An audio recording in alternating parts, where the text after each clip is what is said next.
네, 정치권 소식 핵심 키워드로 짚어보는 시간입니다. 최진봉 성공회대 교수, 김병민 경희대 개건 교수와 정리해 보겠습니다. 두 분 안녕하십니까? 안녕하세요. 안녕하세요. 네, 첫 번째 키워드 내용 확인해 보겠습니다.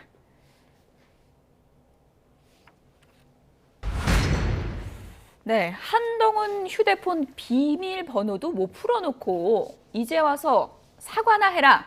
김용민 의원이 어제 김호수 총장에게 한 얘기입니다.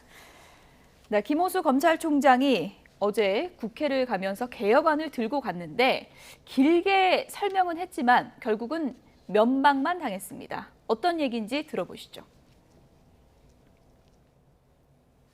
국민만 피해를 봅니다.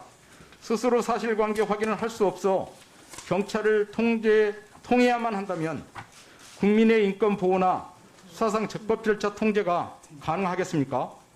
중요범죄 수사에 대한 대안이나 대책이 마련되지 않은 상태에서 검찰이 수사하지 못하게 하는 것은 적절한 방안이 아니라고 생각합니다.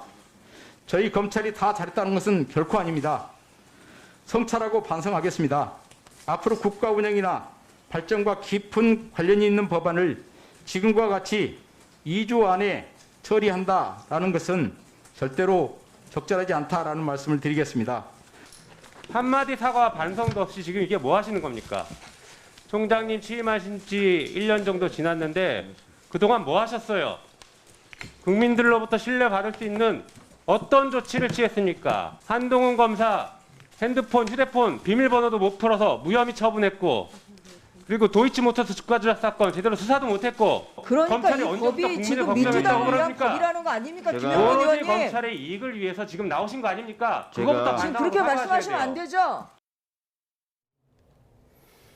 네, 김호수 총장이 야심차게 개혁안 막 적어서 갔는데 아니 한동훈 비밀번호도 못 풀고 이제 와서 뭘 잘했다고 그러냐 사과나 해라 이렇게 하는 거죠 지금? 그렇죠. 그러니까 사실은 양쪽으로부터 지금 공격을 받고 있어요. 김호수 총장은. 예.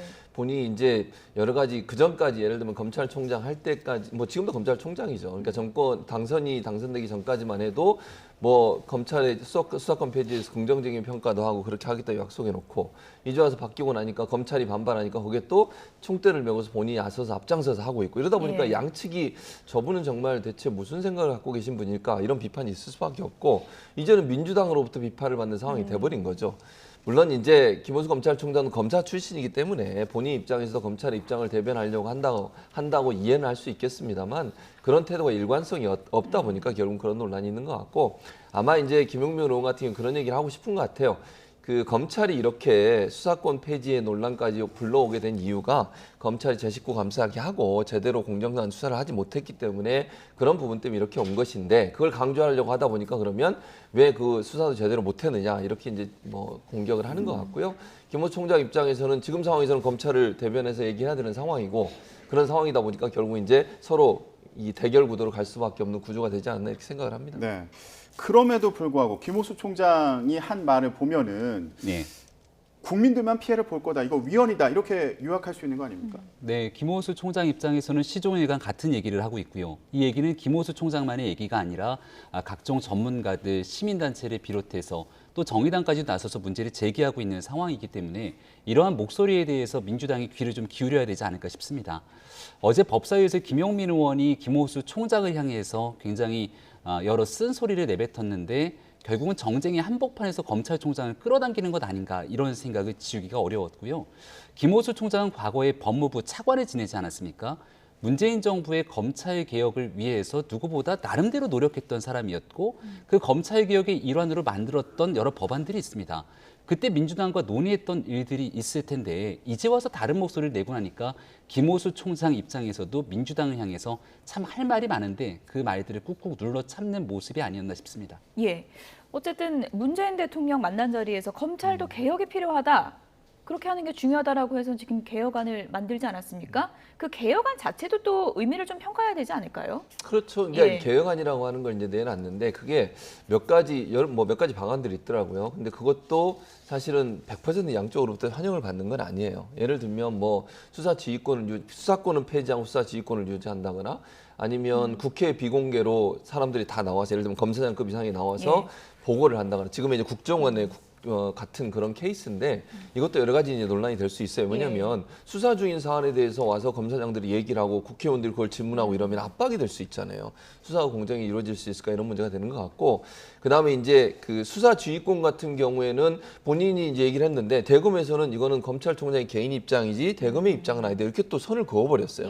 그러다 보니까 머쓱해지는 상황이 될 수밖에 없었고 그래서 이제 이 여러 가지 현안 질의 도입이라든지 수사심의위원회 권한 강화라든지 이런 부분들에서 얘기는 하고 있는데 이게 양측 다 지금 뭐 국민의힘도 그렇고 민주당도 그렇고 받아들이기 상당히 어려운 부분으로 가고 있어서 제가 볼 때는 어제 제안했던 그 내용들이 실제 양당으로부터 환영을 받거나 받아들일 가능성은 좀 낮지 않나 이런 생각이 듭니다. 사표 냈다가 이제 거둬들였고 예. 지금 뭐 개혁안도 냈다가 면박만 당했고 그런 지금 상황이죠. 김호수 총장이 꺼낼 수 있는 카드가 마땅하지가 않은 지금 상황인 현재로서는 거죠. 마땅치 않아요. 그러니까 지금 현재로서는 이제 검찰 입장을 대변하는 입장이 될 수밖에 없는 상황이고 더 이상 꺼낼 수 있는 카드도 그렇게 많지 않습니다. 사표가 발견됐는데 또 사표를 내는 것도 모양새가 이상해요. 그래서 결국은 이 상황으로 계속 갈 수밖에 없는 구도인 것 같고 김호수 총장 입장에서는 뭐 인간적으로는 참 좀 안타깝고 답답한데 양쪽으로부터 지금 공격을 받을 수밖에 없는 구조예요. 그래서 그런 구조이기 때문에 김 총장의 저런 태도가 어찌 보면 사실은 검찰로도 마음속으로는 김호수 총장을 막 지지하기보다는 일단 본인들을 대표해서 말씀을 하시고 이러다 보니까 그냥 지지하고 있는 것이지만 검찰 내부에서도 상당히 불만이 많을 것으로 생각이 됩니다. 교수님 간단히 어떻게 보세요? 지금 뭐 검찰을 개혁하겠다면서 내놓은 김호수 총장의 발언이 있고 오늘 또 네. 평검사 대표 회의에서 나온 얘기들도 있었잖아요. 여기 나와 있는 내용들 중에서 아마 검사에 대한 탄핵 소추 이 권한을 강화시키겠다라고 하는 부분들은 국회 내에서 오히려 검찰 조직에 대한 정쟁을 유발시킬 수 있기 때문에 논란의 여지들이 클 것으로 보입니다. 근데 중간에 나왔던 의미 있는 내용 하나가 수사심의위원회의 권한을 강화하겠다 이런 얘기가 있는데요. 이 내용은 김용민 의원을 비롯해서 많은 사람들이 좀 곱씹어볼 필요가 있다고 생각이 되는 게 한동훈 검사장, 한동훈 후보자에 대해서 비밀번호도 못 풀면서라고 맹공세를 취하지 않았습니까? 근데 우리가 지난날 있었던 한동훈 후보자를 향한 검찰의 수사 과정들을 돌이켜보면 현 정부에서 검찰개혁의 일환이라고 만들어냈던 수사심의위원회, 외부에 있는 사람들까지 포함된 수사심의위원회의 결과에 따라서 기소하지 않고 불기소 처분을 내리게 됐던 게 바로 그 수사심의위원회 때문입니다. 근데 이렇게 만들어져서 실질적으로 기소를 해서는 안 되는 한동훈 후보자를 대상으로 무리하게 추가적인 수사를 계속하려고 시도했던 내용들, 그 때문에 결국 독직 폭행까지 일어났던 상황들을 다 기억하고 있지 않습니까? 그런 측면에서 제대로 검찰이 제 기능을 가져갈 수 있게 하기 위한 개혁안에 대해서 조금씩 한 발 물러나서 고민하게 된다면 아마 민주당 입장에서는 김호수 총장에 대해서도 얘기하고 있는 내용들을 귀 기울여 볼 법한 내용들이 상당히 있을 텐데 지금은 그저 정쟁의 일환으로 이 문제를 끌고 가고 있는 터라 이런 목소리들이 전혀 들리지 않고 국회 내에서 논의조차 되지 않는 상황으로 흐를 가능성이 높다고 생각합니다. 지금 뭐 양측의 신경전이 치열하고 어제 법사위가 또 파행되기도 했지만 법사위 통과를 위해서는 안건조정위원회를 거쳐야 되고요. 그리고 안건조정 그 위원회의 위원장을 어느 쪽이 맡느냐 이것도 상당히 관심이 쏠리고 있습니다.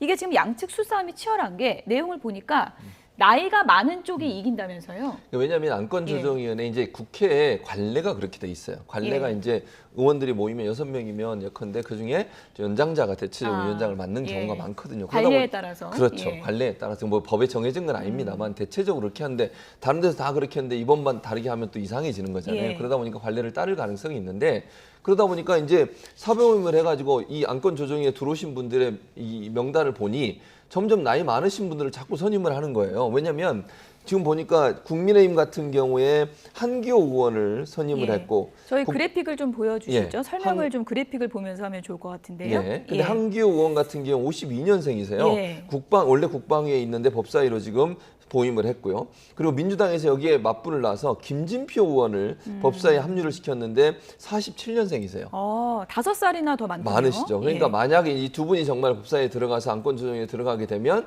원래 관례대로 하면 이제 김준표 의원이 위원장을 맡게 되는 거죠. 이제 이거 서로가 수싸움을 하는 거예요. 결국은 왜냐하면 안건조정위원회에서 최대 90일까지 또 검토가 가능해요. 근데 이걸 빨리 끝내버릴 수 있는 방법은 거기서 표결을 붙이는 거거든요.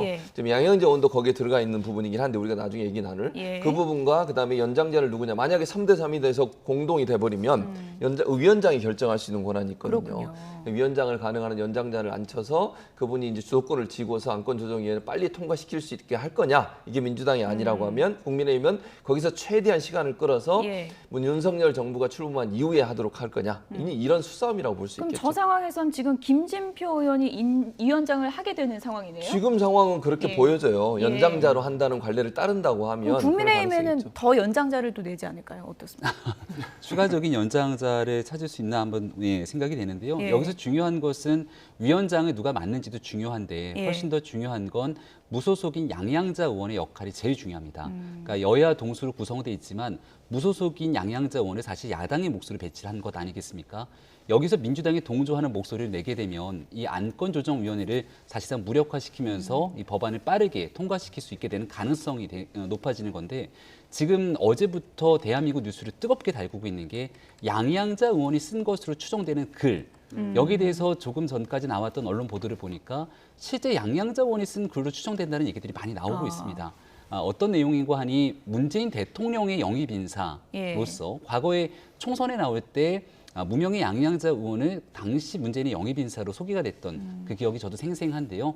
여기에 대해서 지금 이게 문재인 대통령을 진정 위하는 길이라면 이렇게 일방적으로 처리하고 통과할 것이 아니라 훨씬 더 많은 수기의 과정들을 거쳐야 된다는 내용의 글을 적어놓은 게 회자가 되고 있는 상황입니다. 그 내용처럼 만약 양양자 의원이 지금 민주당이 일사불란하게 처리하려고 하는 검수완박 법안에 반대 의사를 피력하게 된다면 사실상 5월 9일 전에 이 법안을 처리시킬 수가 없기 때문에 반대하면 3대 3이 되는 건가요? 맞습니다. 그래서 예. 지금 이 위원장에 대한 그 연령대 논란 이런 부분들보다 훨씬 중요한 건 양양자 의원이 여기에 대해서 반대 입장을 확고하게 피력하게 된다면 아마 민주당의 법안 처리는 무위로 돌아갈 가능성이 매우 높다라고 생각이 됩니다. 네, 법사위에서 이 관련 법안들이 빨리 처리가 될지 이 부분 중요한 그 영향을 미칠 그런 상황인데 이게 법사위를 만약에 통과해서요 본회의로 올라가더라도 또 넘어야 될 그런 고비가 있지 않습니까? 국민의당 권은희 의원이요. 국민의힘과 이제 통합을 하게 될 텐데 권은희 의원이 지금 검수완박 법안에 사실상 찬성 의견을 밝혔습니다. 그렇죠. 예, 그러면 국민의힘 입장에서 이거 참 당황스러울 것 같아요. 예, 왜냐하면 이게 뭐가 연관되냐면 필리버스터 연관이 돼 있어요. 이제 법사위를 통과해서 본회의에 올라가게 되면 국민의힘 필리버스터를 하겠다고 그랬어요. 근데 필리버스터를 강제로 종료할 수 있는 의석수가 180석입니다. 그렇죠. 현재 민주당이 갖고 있는 의석수가 172석인데 무소속, 그러니까 민주당계의 무소속 또는 이제 진보 진영으로 분류되는 무소속 의원까지 다 합치면 179석이에요. 예. 한 석이 모자라거든요. 근데 만약 권은희 의원이 지금 본인의 의사대로 이쪽으로 편을 들게 됩니다. 그러니까 민주당의 안에 동의를 해버리면 필리버스터를 강제 종료가 가능해요. 그러면 바로 안건을 올려서 본회의에서 통과가 가능하게 된 거죠. 그러니까 이 권은희 의원이 지금 현재는 공식적으로 본인은 또 경찰 출신이기도 하고 본인이 예. 그러다 보니까 이 그 수사권 폐지 문제에 찬성 의사를 내고 있는 상황이에요. 그러니까 국민의 입장에서 상당히 당황스럽죠. 왜냐하면 필리버스터를 계속해서 시간을 끌어야 되는데 권은희 의원이 만약에 민주당과 함께 표를 던져버리면 예. 필리버스터가 종료가 돼버려요.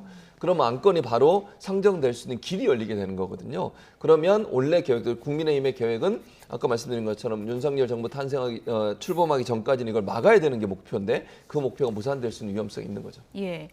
검수완박 이제는 뭐 입법의 시간인데 지금 저희가 짚어본 것처럼 양양자 의원의 마음이 어디로 가느냐, 권은희 의원의 마음이 어디로 가느냐 이게 이제 변수가 될 것 같고 또 한 명 있습니다. 박병석 국회의장은 네. 어느 쪽입니까? 고심이 제일 깊은 인물이겠죠. 이제 예. 국회의장으로 있었던 본인의 마지막 순간에 앞으로 역사에 어떻게 기록되느냐를 남기게 되는데요. 해외 순방을 떠나면서 사회권을 부의장에게 넘기고 갈 것으로 많이들 추정됐는데 해외 순방을 취소했다 이렇게 알려지고 있습니다. 예. 문재인 대통령이 김호수 총장의 사의 표명이 있고 난 뒤에 면담을 거치면서 많은 시간 얘기를 했다지 않습니까? 그리고 나서 결국 국회에 대한 설득의 과정들을 거치기 위해서 김호수 총장도 노력을 하는 것 같은데 각자 주어진 역할 속에서 사회적 혼란이 가중되지 않도록 이쪽 저쪽에 대한 설득을 해야 되는 게 지도자의 역할이라고 판단하고 박병석 의장도 그 역할을 회피하지 않겠다고 생각하고 있는 것 같습니다.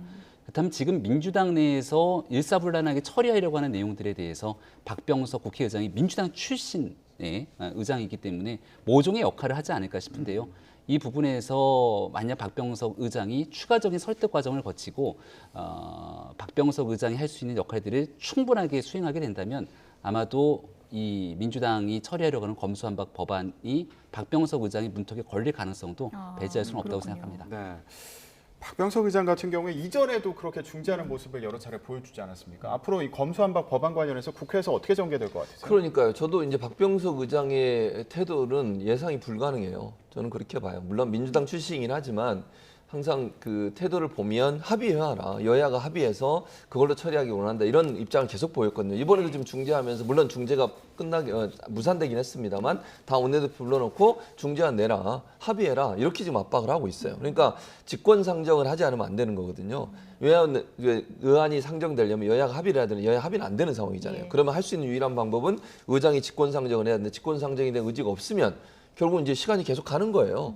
그러니까 민주당이 압박을 하더라도 만약에 박병석 의장이 순방을 보류하면서까지 수사권을 회의권을 넘기지 않았잖아요. 예. 원래 그 시나리오는 뭐였냐면 박병석 의장이 만약 출장을 가고 예. 또 정진석 부의장도 출장을 가게 돼 있어요. 일본으로. 그렇군요. 그러면 김상희 부의장이 이제 회의권을 갖게 되는 거거든요. 그렇죠. 의사 진행권을. 그럼 민주당 출신이니까 훨씬 쉽게 될 거라고 생각을 했는데 박병석 의장이 지금 취소를 해버렸어요. 그럼 본인이 회의를 주재하겠다는 거잖아요. 민주당 쪽에서는 좀 불안해진 건가요? 그렇죠. 약간 예. 그 뭐 이렇게 뭐랄까요? 믿을 수 없다 이런 표현이에요. 제 말은. 그러니까 박병석 의장이 어떤 태도를 취할지를 아무도 예측이 불가능하고 원래 박병석 의장의 태도를 보면 대체적으로 합의하고 가능한 한 의견을 모으려고 노력하는 스타일이기 때문에 직권상정이 좀 어려워질 수도 있는 상황이어서 이 고비를 어떻게 넘길지 좀 지켜봐야 될 것 같습니다. 네, 검수완박 관련한 이런 여러 가지 변수가 또 새롭게 나오는 상황이어서 좀 더 지켜봐야겠습니다.